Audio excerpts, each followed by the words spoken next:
So what other Christian Bale movies do you like? Inception is so good. Christopher Nolan. I said Christian Bale. Yeah. Christian. Wait. Inception. Okay, let's try Christopher Nolan. I love Inception. Inception? I love that movie so Okay. much. It's so good. I like Inception. How it ends is so freaking awesome. How the thing keeps spinning and you're like, I'm Bo. I'm Dan. Well, is there any movie news, Dan, that you've heard about or seen that you want to talk about before we get into the movie? Snow White. I don't want to spend a dime, but I really want to watch it so that I can just tear it apart. I want to watch it so bad because Rachel Zegler deserves 2 middle fingers right to her face because she said F Trump and F all Trump supporters, and I hope they never find peace after Trump won the election.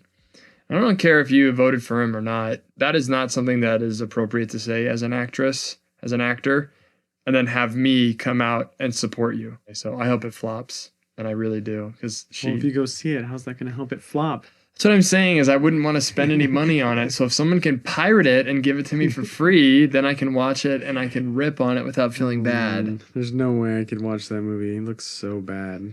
Yeah. It's the thing, though, is we're saying it looks bad, but we don't know. Well, I want to watch it. I need to watch it just so that I can hate on it, but I can't spend $5 on Tuesday. Yeah. Can't do it. Everything I've seen makes me not want to be anywhere near that woman ever in my life. She's awful. Did you see that they're making a reality TV show about Jake and Logan Paul? No. On HBO Max? No. It looks so stupid. Oh, man. Count me in as someone who never watched that crap. The intro is like, it's not about being liked, it's about attention. And we're like, we know. We know. No one likes you. Wow. That's been the news in like the last week or so on all things media. I mean, yeah, I've heard about the dumpster fire of Captain America and... Oh, it flopped. Yeah. Flopped hard. Stop putting actors in front of us that don't even like their characters. Right. It doesn't make any sense. Why would you give a character to somebody who doesn't even like the freaking character? Yeah, I agree. We're too soft, dude. We need to be invaded by somebody. Russia needs to become a major threat to us so that we can start... Get people back Stop in the freaking army. riffing on ourselves. Yeah. So stupid. True. Hollywood's just gone to the dumps. Whether it's Marvel or other movies, I feel like... I was talking to my brother last night. He's like, yeah, I want to go to the movies, and Willie, his son's been asking me to go, but there's just like no good movies to go see ever anymore. And I was like, yeah, I can't think of a time when I'm like, yeah, I can't wait to go see this or that. Yeah. Or this. I remember as a kid being so excited to go to the movie theaters whenever. Dude, we were saying last night, we were like, used to be every month there was a movie at least you wanted to see. Right. And you'd go pay to see. Or when you'd go to the movie theater, you'd sit and you'd like to watch the trailers because you'd see something that you'd be like, that movie looks so good. You go now and you're like, wouldn't watch that. Oh, look, another remake. Wouldn't watch that. Oh, look, a video game movie. Wouldn't watch that. Yeah. They're making a Minecraft movie. And then there's like the crazy art house, psychedelic, wild movie that you're just like, I can't. I just can't do that one. So the list is very narrow of movies that you want to see anymore. Yeah. The only movie I was really excited to watch was Am I Racist by Matt Walsh. Yeah.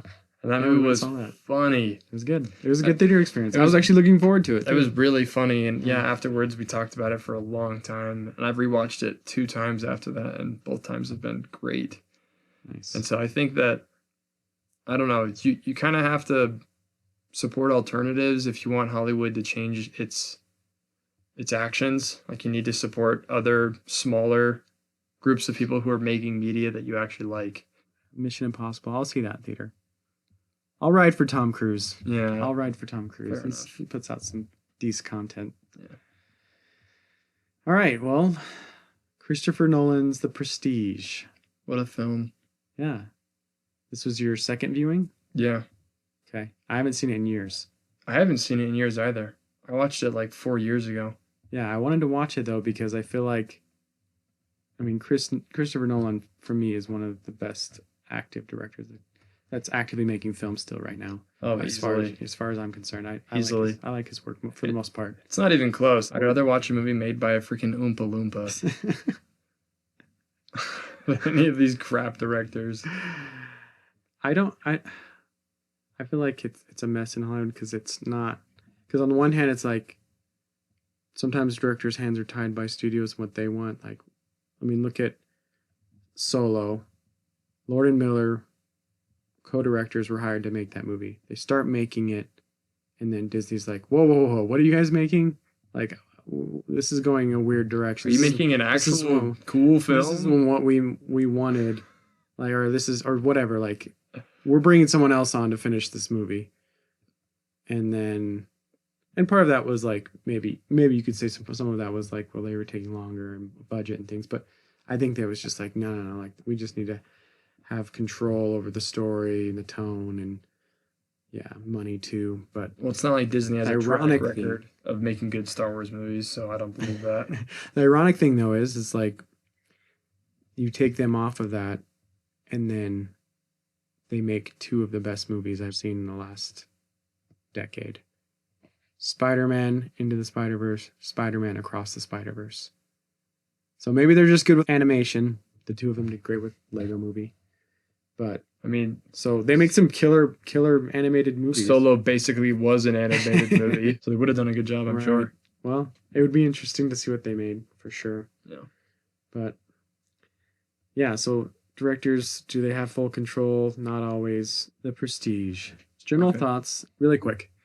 So Christopher Nolan, magician movies, like how many like good movies about magicians are there out there? So that's why I thought this one else would be a good one to review. It's kind of iconic, legendary. It's like a movie about magicians. Yeah. Did you like it? Did you hate it? I think that this movie is awesome. Came out in 2006, so this is before Hollywood was absolutely brain dead. It's very obvious. Like, the two main characters are white men who are very competent and competitive. The women are shown to be like loving and very supportive. A little bit conniving at times, but like loving, and like they don't talk about how they want to be a girl boss or anything like that. There's no one who isn't white in the entire show. I'm not saying that's necessarily a good thing, but it's like a show that takes place in England and America in the 1890s, right? Yeah. So, and in Colorado and England, you wouldn't have massive amounts of people who weren't white. Right. And so it was like, oh, you're actually telling a story that's historically accurate. This is nice. Right. I was waiting for the sucker punch. I really was. I was waiting for some like boss babe to start talking about equal rights or femininity or like how men are terrible. Or I was waiting for some person of color, quote unquote, I hate that term, to come on the stage and be like, I'm a really important character, listen to me. But it just never happened. And I was like, oh, cool. Like the movie is historically accurate. And so that was just like, it's nice to have an accurate movie that doesn't take you out. Like, okay, this is taking place in England and Colorado in the 1890s. Got it. Which I thought was... The fact that you were waiting for something like that is kind of sad. I was waiting for one of the girls to be like, you just don't, you know, like, I need to do the tricks or just, I don't know, something like that. So there was that. That doesn't really talk about the film itself and like the story. I think that the twists and turns in this movie are better than almost any movie like that I can think of. Like I can't think of any other movie off the top of my head that twists and turns so much.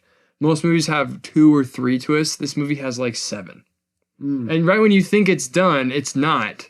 Yeah. It just keeps going. And then you're like, oh my gosh, this. And then you think you understand it. And then it throws another wrench. And you're like, what?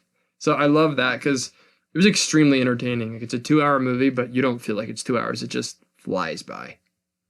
So I loved it. I thought it was great. After seeing a few more of Christopher Nolan's movies and then coming back to this, it does feel like a Christopher Nolan movie, very much so. Couple reasons why. His non-linear shooting, the storytelling is just very Christopher Nolan. It just feels like it is. And then obviously the music and like ambience that he uses. Except for the credits. What in the world was that? Yeah, well, I don't make sure we talk about what credits, dude. Okay, we're just gonna jump into spoilers right now. Let's do it. Rest of the show, if you haven't seen Christopher Nolan's The Prestige, you don't want to hear any of these twists and turns. You need to go see it. You've been warned. Man, we're just going to skip to that right now. What the hell? The end of the movie just like ends with this like, boom, Christian Bale. He's back. Yep. He didn't die. Mm-hmm. Well, he did, but the twin brother that's actually the father of the kids with his daughter. Oh, let's go. And the song that comes on is like some guy's singing. Maybe Hugh Jackman. I don't know. We gotta look it up. It's like the weirdest song, and it just ends on it. And it's just like with like it should not have been any dialogue or vocals in the end song for the credits. Like after that great ending, and it's just like, man with a trick up his sleeve. I'm just like, what? What the heck? What did you do, Christopher Nolan? How did you let this be the ending of your movie? For real. Oh, yeah. Man, I don't know what intern they hired for that. I feel like I was like, did we get like a trick copy of the movie? Is that how it actually ended? I think it's funny because me and you both were like, what? What is this music? Yeah. It's like you said, the music in the rest of the movie is extremely like subtle. Super subtle. Like I didn't recognize any motifs throughout the entire movie, and I usually do pick up on that. Right. So I think every song was actually very, very quiet or very, very unrecognizable. And so like, and that's usually what he does in his movies. Like you watch The Dark Knight, and as soon as the movie ends, it goes, and it like introduces the Dark Knight theme again because it's been played over and over. But this one is like, what? You could have let the credits just be quiet and it would have been better. Right. Than this freaking weird half country, like indie pop. I don't even know what it was. What it was, man. That was. I would love to talk about the messages the movie sends. I think the way that it's filmed is really cool because there's 3 stories going on simultaneously. Colorado Springs, it follows him when he's in England, and it also follows Alfred when he is also in England. And so there's 3 stories simultaneously going on, and sometimes they overlap, and it's really fun. If you say Alfred, I'm going to think of Batman's butler. Borden. That is very true. But yeah, it's very interesting how like Borden and... But also Borden in jail. We get that one too. True. Them reading the diaries. There's like 4 or 5 stories going on all at once. And so this is something I like in... Timelines. Yeah. This is something I like in movies. Is in the first 10 or 15 minutes, you're like, what is happening? Right? Mm-hmm. So that you're curious the whole time. And you're like, oh, like... You have questions. Because the first scene that he shows you is the hats. Yep. And so you're like, okay, I'm going to be looking for that. And he says, look closely for this. And then the next scene is Hugh Jackman dying. And you think it's Christopher Nolan who killed him. Or Christian Bale. Christian Bale, sorry. I did the same thing. Borden. You think it's Borden who killed Angier. And you're like, totally like, why did we do that? Why would he kill him? But then slowly the knot starts to unravel. And it's like, oh my gosh, this is so cool. So I love that feeling of uncertainty and confusion turning into like, okay, I've got this. And then Christopher Nolan, in such a clever way, starts to make you not understand what's going on again, and then he brings you back in. And he does that like 7 times. It's so cool. I love that feeling. Like breadcrumbs. Yeah. It's like texting a girl and she doesn't respond to you for like a day. But then she says, hey, I really miss you. And you're like, I'm back in. Let's go. Not that I would know anything about that. Yeah, not I girls always text me back. They always text me back. I don't even text. I use carrier pigeons. So, like you mentioned, that opening shot, just a bunch of hats on the forest floor. Are you watching closely? Mm-hmm.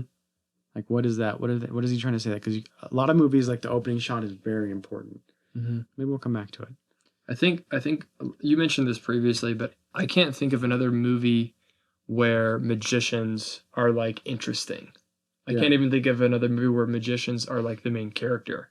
But I'm like so interested in their tricks and like trying to like one up each other like the entire time. You're like, oh, this is a topic I haven't even thought about. And then so right after he says, so right before he says, right after the line comes, are you watching closely? Butler guy, whatever his name is, he's narrating and he says there's 3 parts to a trick, right? And he goes through the 3 parts of the trick and it's like, oh, I didn't know that. That's kind of interesting. Right. And while he's doing it, he's showing a person actually do them. And you're like, okay, this is okay, cool. So like I've learned a little bit about magic. And it's just a topic that doesn't interest me at all. But it's the structure. But I'm interested now.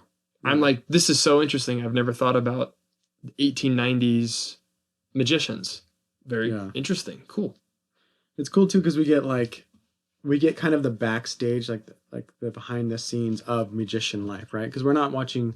It's not a movie about like, oh, I'm just watching a magician. How did he do that? Mm-hmm. It's like the story behind that, right? It's these guys of like, how can I be the best at this? Yeah. And kind of an obsession with both of them, trying to be the best and what they're willing to do to be the best in their different ways. One of them, I think, Christian Bale is like very obsessed with like, I want to have like something that even keeps magicians scratching their head. That's kind of his obsession and goal. Whereas Hugh Jackman, I feel like his mission and goal is like, I just want to be the best. And if someone's doing better than me, then I have to know why and how and know how to defeat them. I think Hugh Jackman in like the first scene. So when they're talking about stuff, Hugh Jackman's actually pretty resident. What's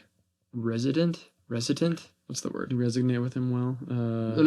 No. He's not like, he doesn't really care about being the best. He doesn't. Like, so they have that original magician guy who puts his wife into the tank, right? Yeah. And then he comes out and Christian Bale is complaining that all his tricks are boring and stale. Yeah. And then Hugh Jackman says, well, I mean, I think it's okay. And he kisses his wife and he's like, He doesn't actually, he seems almost apathetic about his own career as a magician. It's not until his wife gets killed and then his obsession becomes about beating this other person. And it's not even about like being the best. He just wants to hurt Borden. Like, that's it. Because like he literally goes and he tries to kill him with the gun. Like, he was down to just shoot him. Yeah. It wasn't about becoming the best. He just wanted to hurt him. And that was one of the things I was wondering is, did Borden actually kill Angier's wife on purpose? Because when he says, what knot did you tie? He says, I don't know. I don't remember. Yeah. And even in the journal, it's written, I don't know. I don't remember. Well, he says, part of me swears it was this one. Part of me swears it was that one. That knot, right? Part of me swears it's not. Yeah. Because it's his brothers. Because they're twins, right? Oh so my gosh, like, I never put that together. Right. So like one of them knows maybe what knot he tied and one of them doesn't. But it never really it never really tells you fully, which is probably a good choice by Christopher Nolan and whoever wrote the script as well. It never says fully like, yeah, I tied that knot and this is why, or no one ever really confesses to it. But I kind of assume whichever one of them it was, which we don't know, if it was like the one that had the wife or the one that had the hoe. She is a hoe, Scarlett. Yeah, we'll get into her. Olivia. Oh.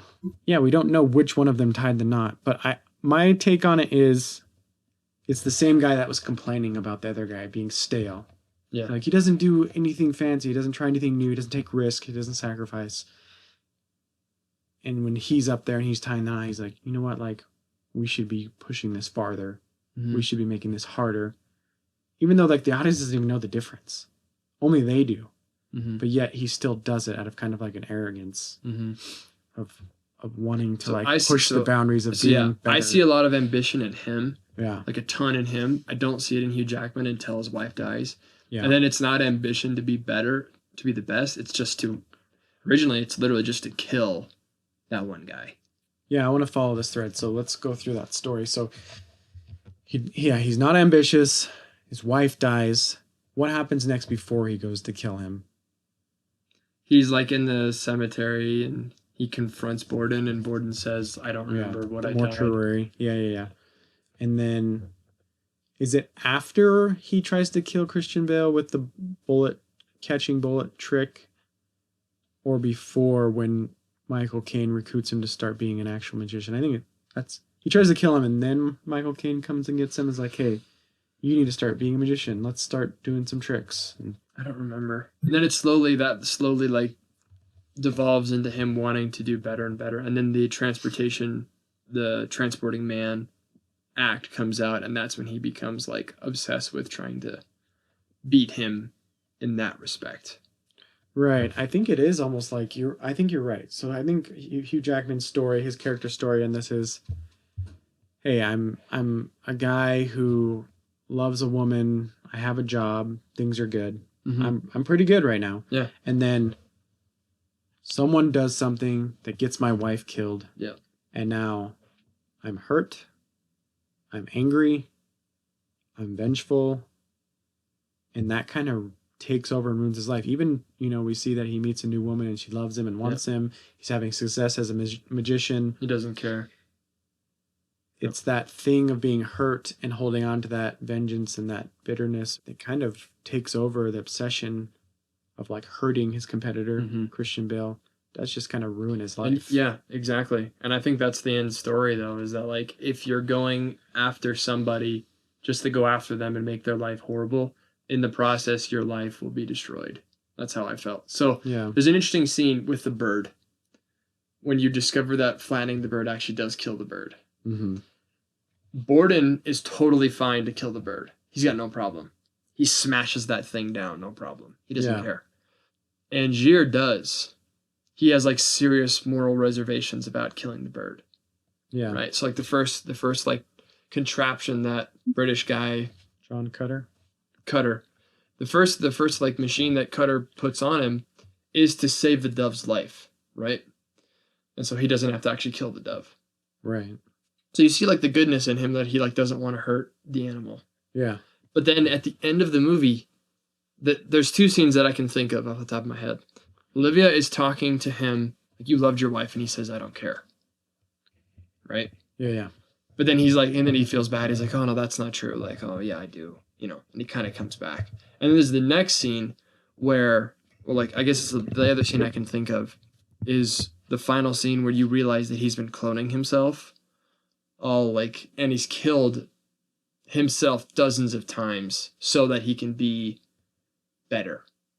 Yeah. And so you see like his original state as a nice guy who wouldn't hurt a dove to someone who says he doesn't care about his dead wife and he's willing to kill dozens of himself to be the best. And all of that comes, and Tesla even warns him about it. Tesla says, and this was actually like one of my favorite lines. I don't think I wrote it down. Son of a freaking gun. He says the poison of revenge and danger of obsessions. He talks about how like, I don't want you to do this because it's an obsession. And then he says, well, you understand that it's an obsession and I can't stop. And Tesla says to him, if you go down this like path, it will destroy you.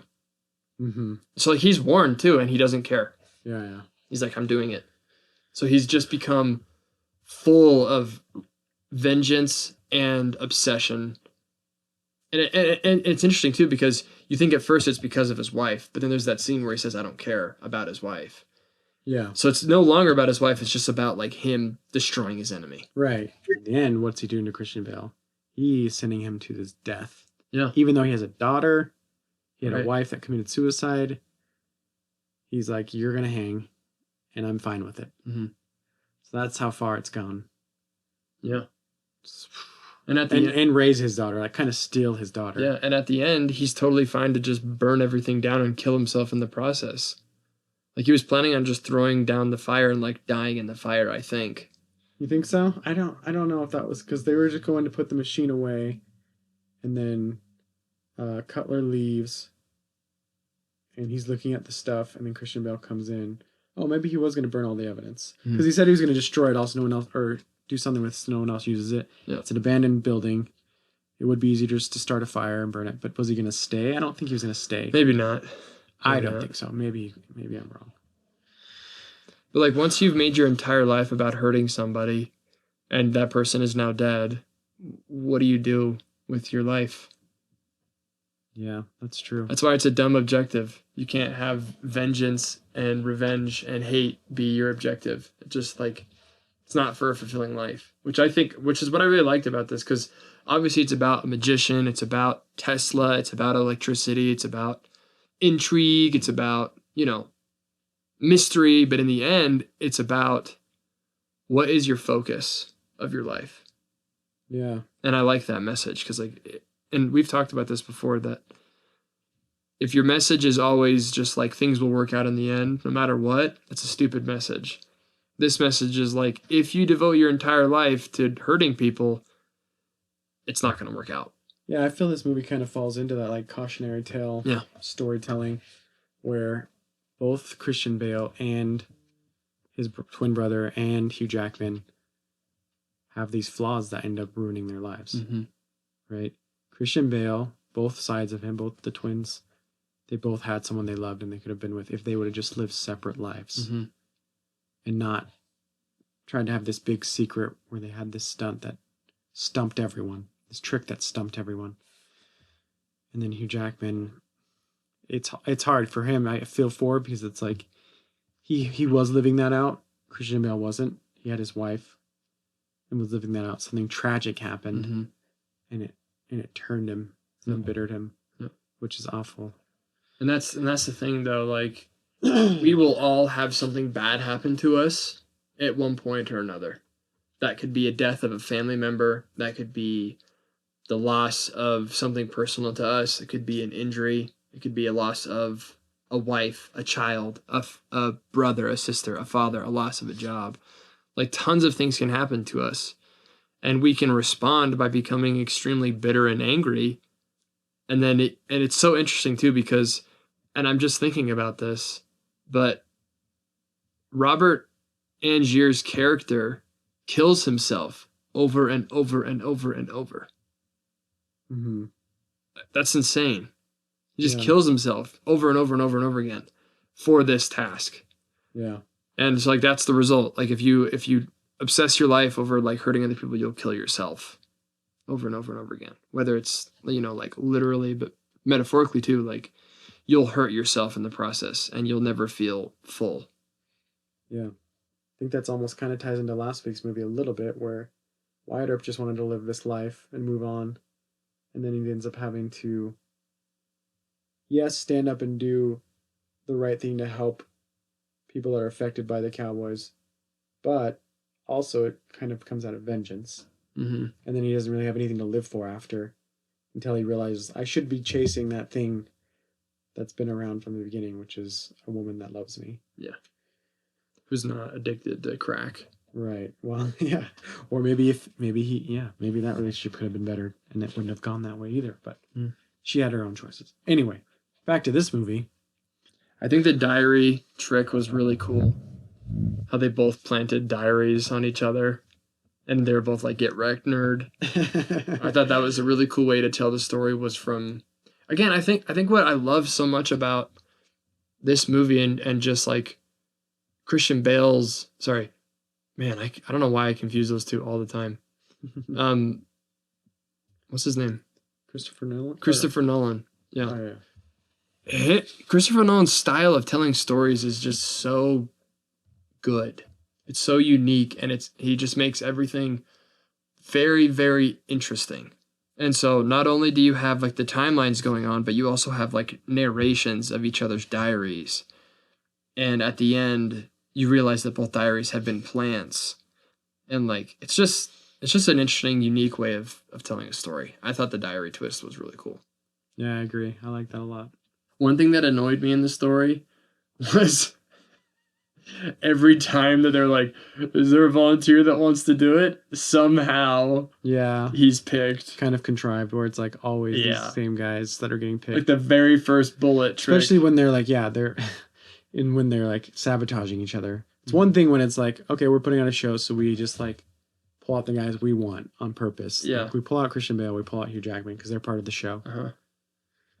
Which you could never do in the same town twice because people are like, that guy was up there last time. Exactly. It's fishy. There was so many times where like they were messing with each other's bit that I was like, is there no security here? Right. Is there like no scrutiny on like this guy? Who can come in? All you gotta do is slap a fake beard on and you're just like, and you walk up and you slam the trap on some chick's fingers. The crazy thing is that the part where they set up Fallon, Cutler's character, or John Cutter, Michael Caine's character, kept saying, it's obviously a double, it's obviously a double, it's obviously a double. And they even at one point get a double for their trick, and they hide him. But they never think, okay, Christian Bale always has this guy with him. He's always part of his shows. Is that his double? Is he his secret? I guess they live the life so well. That girl it's so separate or like so faked. Olivia even catches on to it, and she tells Angier that they have a bunch of makeup there. It's just a double. Right. Like he's painting someone up. Like there's a bunch of makeup. Like there's something fishy here, and Angier just refuses to buy that. He's like, no way, it can't be true. But it was. Here, I don't understand how it works then. So Alfred literally sent Robert Angier to Tesla, Colorado for nothing, for no reason, but then he ends up discovering this thing on accident. Is that what happens?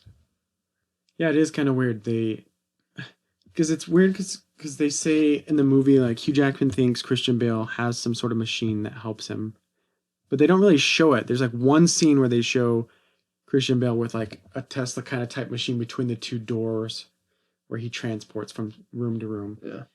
And like, but I think we're supposed to be led to believe that, oh, he actually has a machine that helps him. Yeah. And so I'm going to go find that from Tesla. Exactly. But the whole time I think Christian Bale, maybe what we're actually supposed to believe is Christian Bale was setting him up. Like, yeah, I put this little electrical Tesla type machine between my doors, but it doesn't do anything. And you're going to... It was a setup. And he says, I'm being dumb. You're taking the bait to go to Tesla. But him actually going... He discovers that Tesla can actually make clones. Well, yeah, like he wanted him to make which is machine crazy. to transport people, and it ended up being like a machine that like clones you. Yeah, and even that's kind of a weird twist in the movie. Super. Like the whole show is about like magic's practical. There's always a trick behind it, and then he goes to someone that can actually make like a cloning device, a cloning machine. Super weird, but cool. Tesla even warns him, "Don't do this. Yeah, it's gonna get you killed," and it does. I guess I'm catching on now with that whole like. Even Christian Bale was at the Tesla show that Hugh Jackman went to go see when he first saw him the first time. He goes and they shut down, like, Tesla has an exhibit, but like the mayor or whoever there's like, we're shutting this down. It's too dangerous. And Christian Bale's there watching, and Hugh Jackman sees him. He's like, oh, he's like interested in Tesla's stuff too. That's like an early kind of seed planted. And then later, Hugh Jackman thinks, oh, Tesla must have built him something. That's how he's doing this. But really... And you think that actually too, because once you learn that the clones are real, you're like, okay, just clone himself. Easy. Is that what you thought? Yeah. You thought Christian Bale cloned himself? Yeah, 100%. Okay. I was like, yeah, he just cloned himself. Okay. And he might have. He might have. He might have made one clone, because it might not have been a setup. I don't know.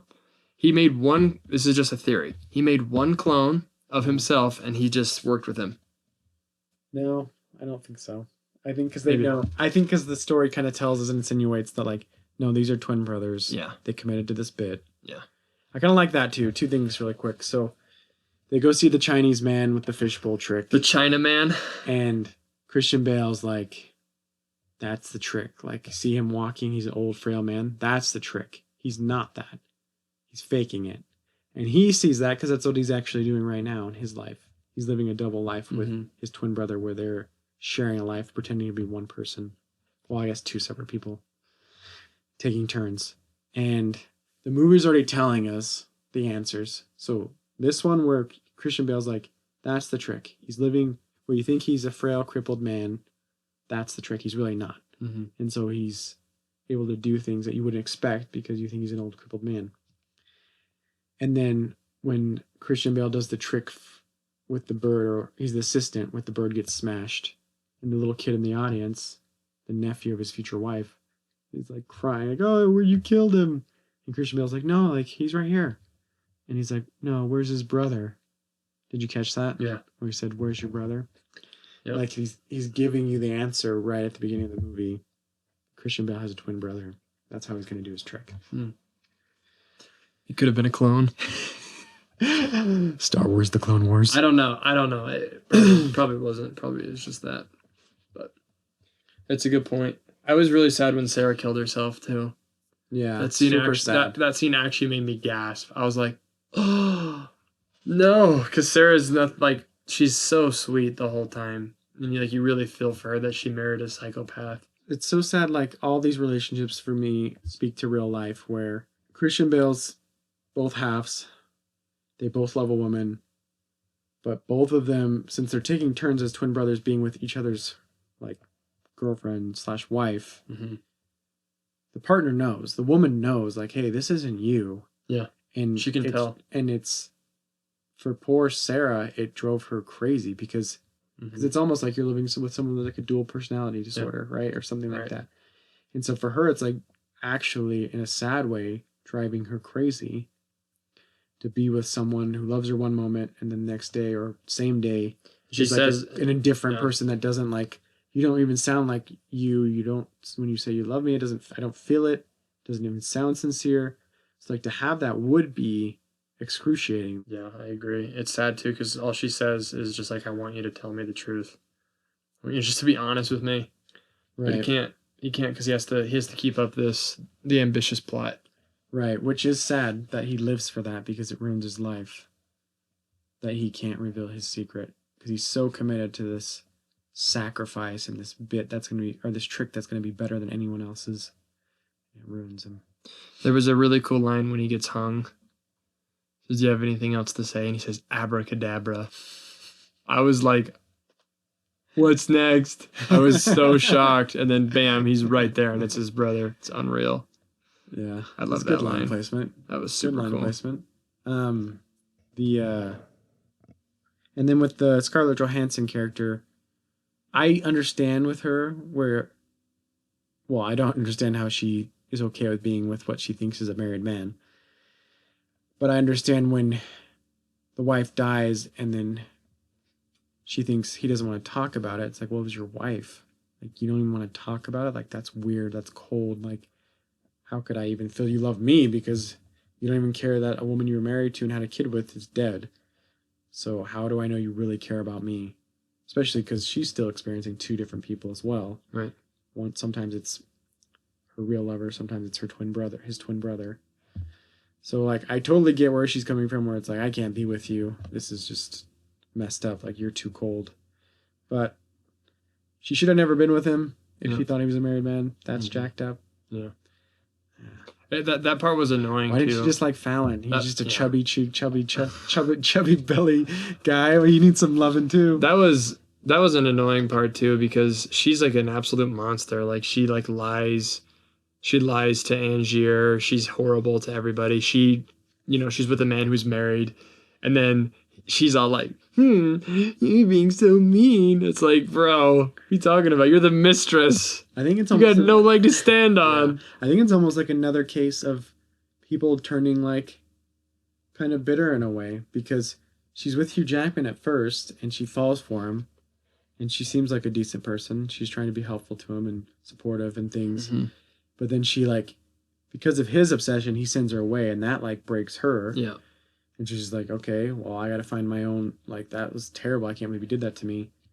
And so she doesn't love Christian Bale out of bitterness, but, like, she's willing to love someone that has a wife because of, I've been pushed away from someone else that loved me. Yeah. I need someone that loves me and wants me around. And that ends up being one of the Christian Bales. So I don't know which. Yeah.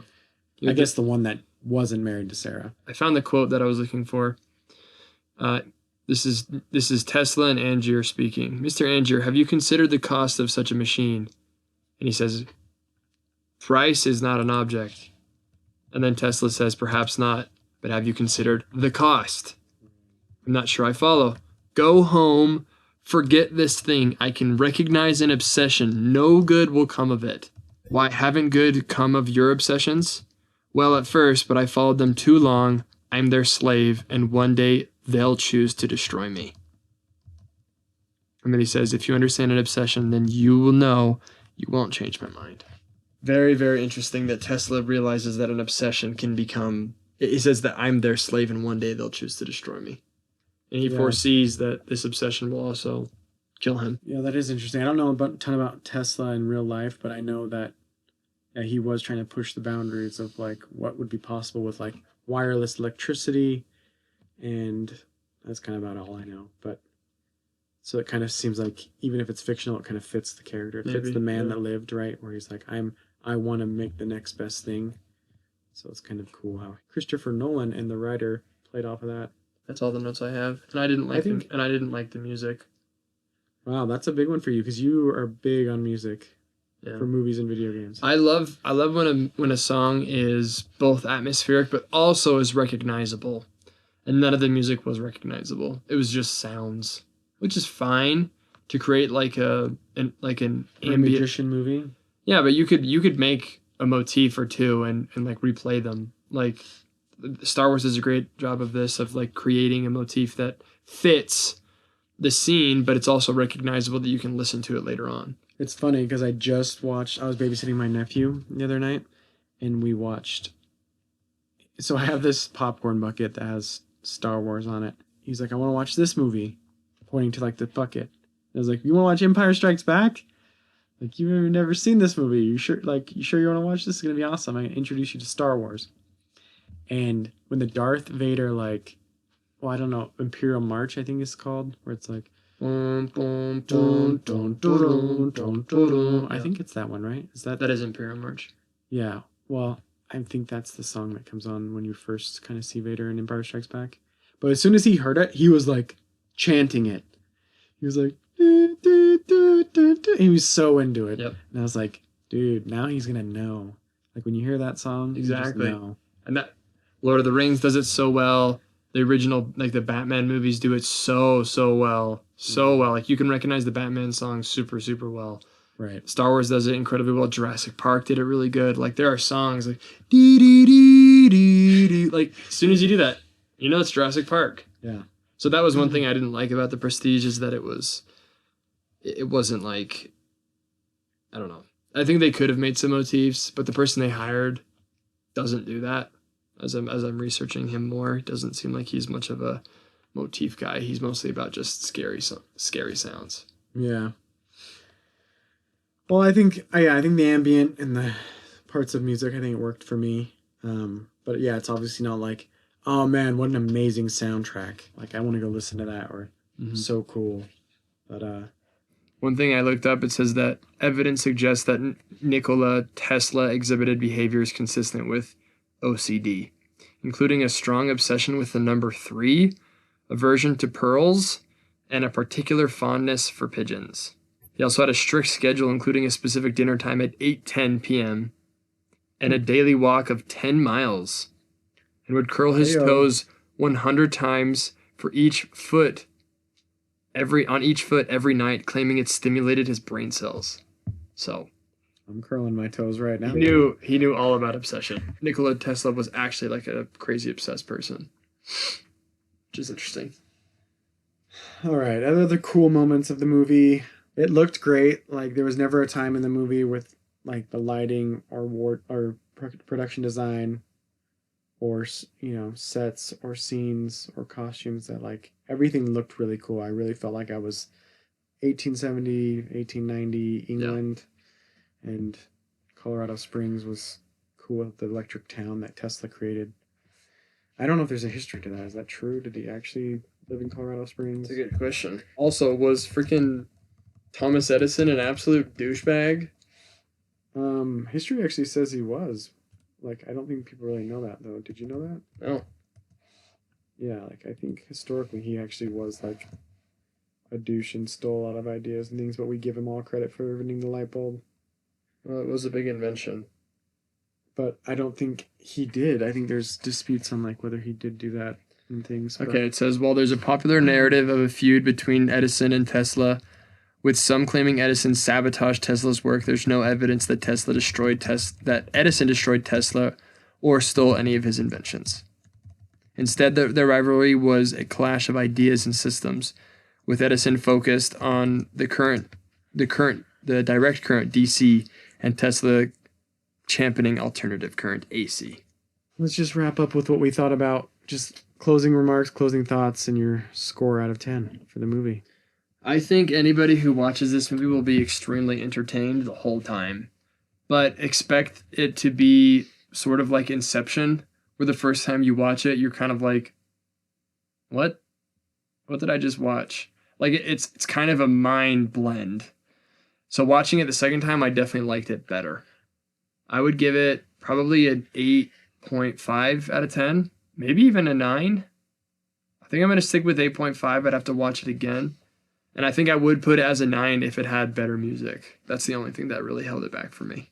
I think watching this movie again after a couple years, I liked it. I was entertained. Some of the stuff I forgot, like, I mean, I kind of generally knew the twists and turns, but like, I couldn't like tell you everything that happens in the movie. So it was fun to revisit it. Looks great, great acting. I don't have any complaints about any of the characters that I can think of. Like, oh, this person did a really bad job. Andy Serkis, Gollum made an appearance. I didn't realize he was even in the movie. True. I wish he was eating a fish. Take it back to 7. I think it's a good movie. I don't really remember my reaction or like what I would have rated it the first time I saw it. I know it's like some movies lose a little savor when you already know the twists and turns, but I think a good movie you can revisit and still enjoy even if you know the twists and turns. And I think this one does a pretty good job. Like, it's still a good story, still entertaining, still fun to see these characters like, oh, no, don't do that, or like just live your life or things. But I would give this probably, man, I think this is like a 4-star movie, so probably like an 8. I think a solid 8. I don't think it's like, yeah, it's not like an amazing movie that, you know, I want to watch a couple times or like once a year or anything, even probably. But I think it's very well crafted. Works well for me. Good job, Christopher Nolan. Good job, Jonathan Nolan. Good job, everyone involved, cast, crew. 8 out of 10 for me. 8.5 for me. I think that's pretty fair. Yeah, I'd recommend it. Definitely, if you haven't seen it, go see The Prestige. Very good movie. And if you have seen it, maybe check it out again and tell us what you think. Yeah, I think that about wraps us up. But there is one thing I want to say. Are you watching closely? If you like this show, consider giving us a 5-star review. Yeah, I was very torn between like, we're doing a Christopher Nolan movie. Which one do we do? So these are the ones I have seen. I've seen Batman Begins, Prestige, Dark Knight, Inception, Dark Knight Rises, Interstellar, Dunkirk, Tenet, and Oppenheimer. And I actually think the last 3 movies he's made, Dunkirk, Tenet, and Oppenheimer, have all been pretty average. I think we need to watch Tenet again because I hear it's really good the second time, and I liked it the first time. I'll rewatch it. I would totally rewatch that one.